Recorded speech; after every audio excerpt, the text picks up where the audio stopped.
a day or so ago, the Supergirl trailer dropped, and I thought I'd give it a go.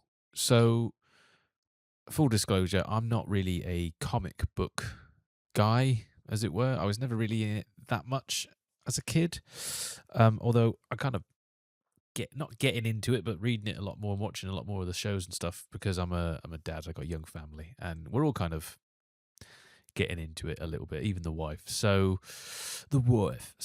I thought I'd give it a go. I'm not really, if I'm a fan of any kind of comic book or superhero, it'd be Batman, and maybe a little bit of Spider-Man.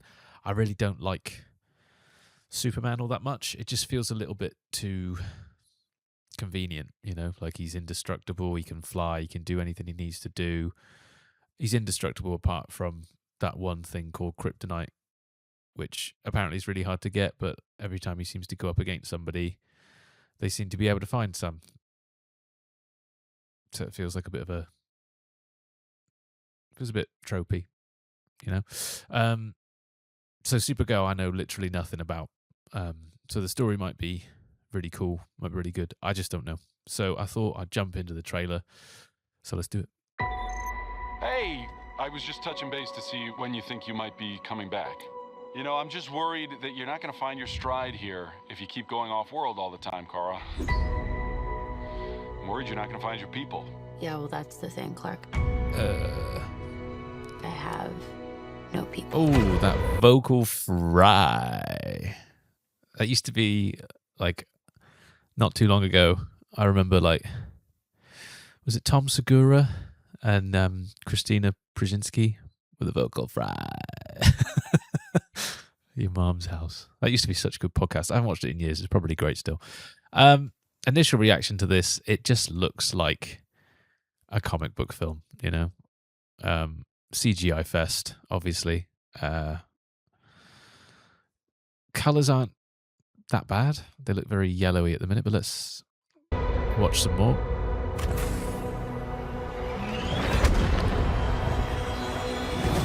So yeah, she's got no people, but she's obviously got this dog, which is what I'm picking up on at the minute. Oh, miss wherever you are, oh, buddy. God, that is really annoying vocal fry, if you ask me. Oh, my days. There's this one thing that I thought we were done with this, to be honest, in the sort of media sphere. There's this thing that studios do all the time, which I haven't seen for a while, to be honest.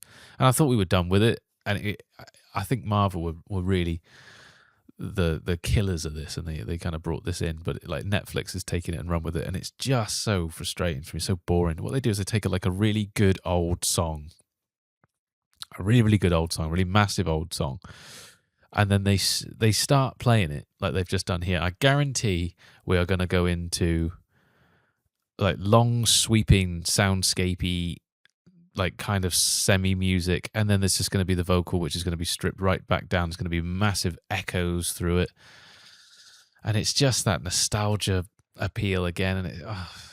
And I'm looking at this so far, and I'm seeing that it's not for me. The visuals that are on show and the vocal fry.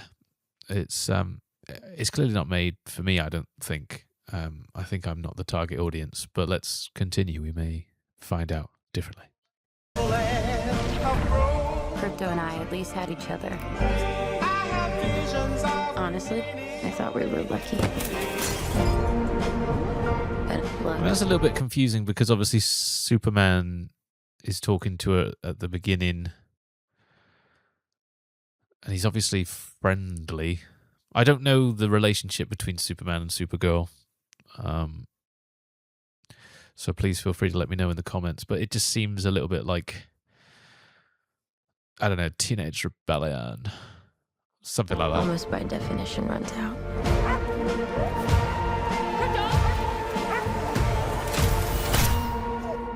What can I do? The Brigands carry the antidote on that person. There you go. He has 3 days. You can't. Soundscapey music. It's the crime of the Yellow Hills. murdered my innocent family.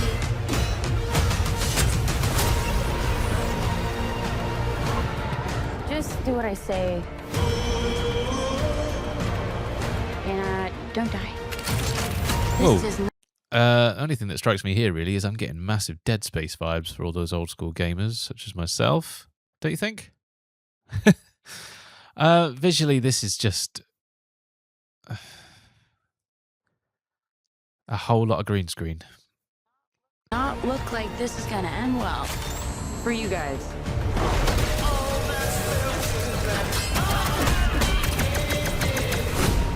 Stop.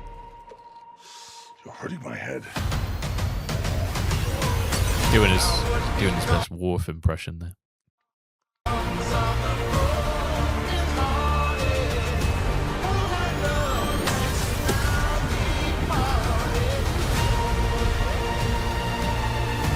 Revenge.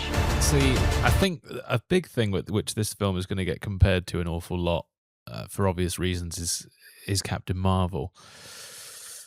You know, probably because they're both blonde, young women that are seemingly indestructible and can do anything. And they can take on massive amounts of big burly men with guns and win and all that kind of stuff. Obviously, that's like the character, but it's just, I don't know, that's where I get lost with comic book stuff. It just doesn't feel like it's rooted in real life, as stupid as that is to say. And I know how stupid that is to say, but it just doesn't feel like it's genuine. Much like this shot here, these men are clearly not in this environment. It's such a CGI-esque. It looks like 300. Again, maybe they're saying, maybe they would say, well, it's a comic book. We're trying to go for a comic book aesthetic. But it's like, I don't like it. I don't like the look of this. Not just this shot. It just looks very James Gunny. I'll save it for the end. Won't take your pain away.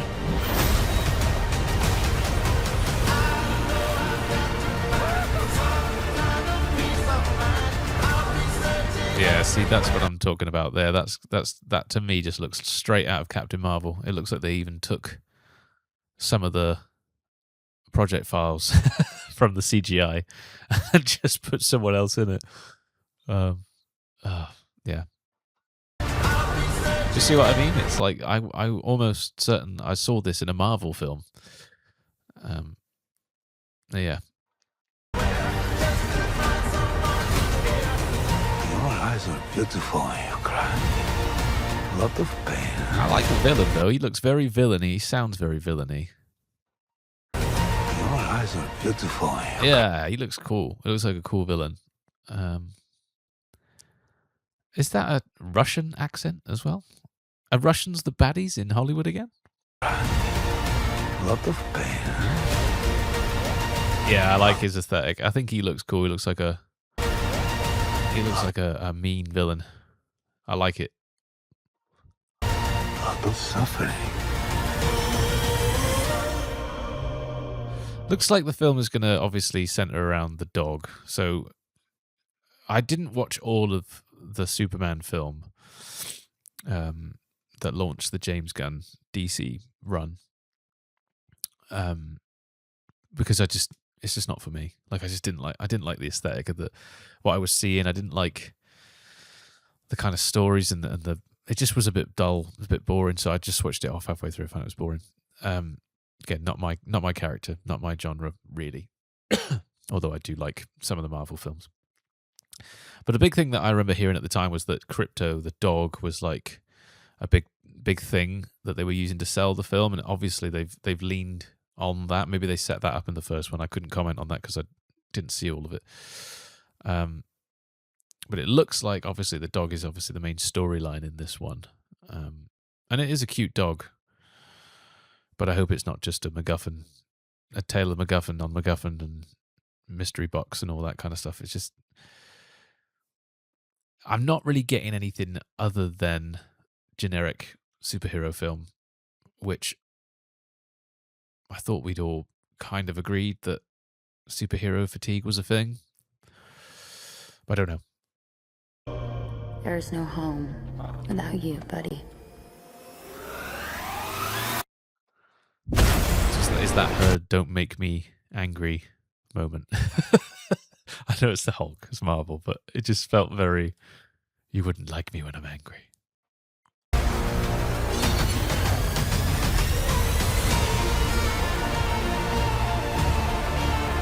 Aren't you the ditz from that dive bar? Funny.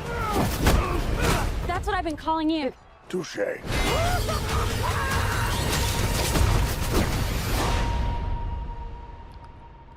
Right. So yeah, I mean, it looks okay. It looks like a superhero film.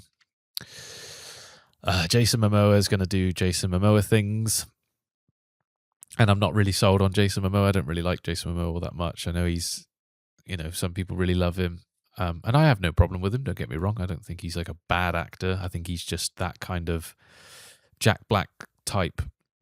You put him in a role, for him to do what he's just done in that trailer, it gives you a little bit of comic relief, and he's a big burly bloke that can do action scenes. I got no problem with that. But it is what it is. I think the film is going to suffer from that link, like I said, to Captain Marvel. I think it's going to be hard to not separate it from that. Like I said, some of those visuals in that CGI sequence we saw looked like it was copy and pasted straight out of the project file. So I'm not sure what more it's going to offer other than that Captain Marvel thing, because they're both going to be characters that are like indestructible, that can do no wrong, that can take on armies of big burly men with big guns and come out without a scratch. It's going to get heavily criticized on one side of the political aisle for that, and it's going to get championed by the other side for exactly the opposite reasons. I just think it looks a bit too...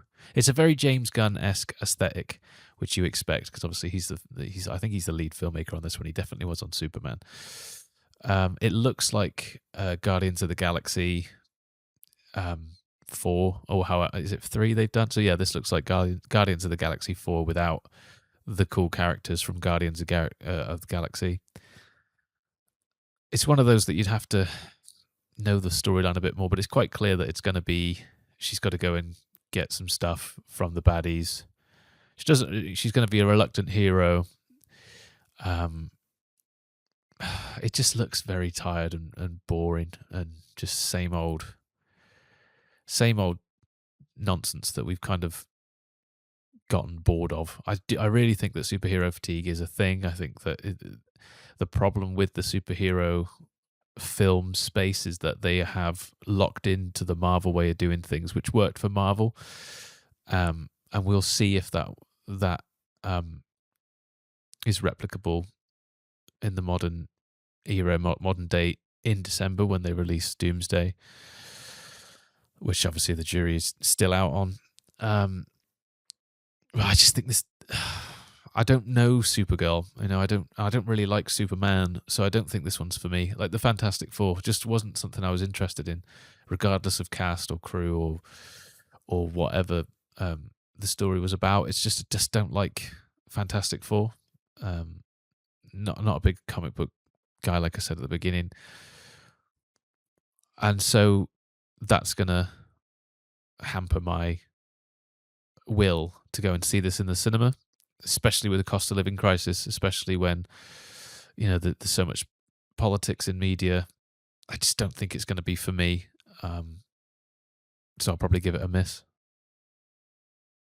I don't think there's a lot more to say apart from thanks for watching, and I'll see you in the next one.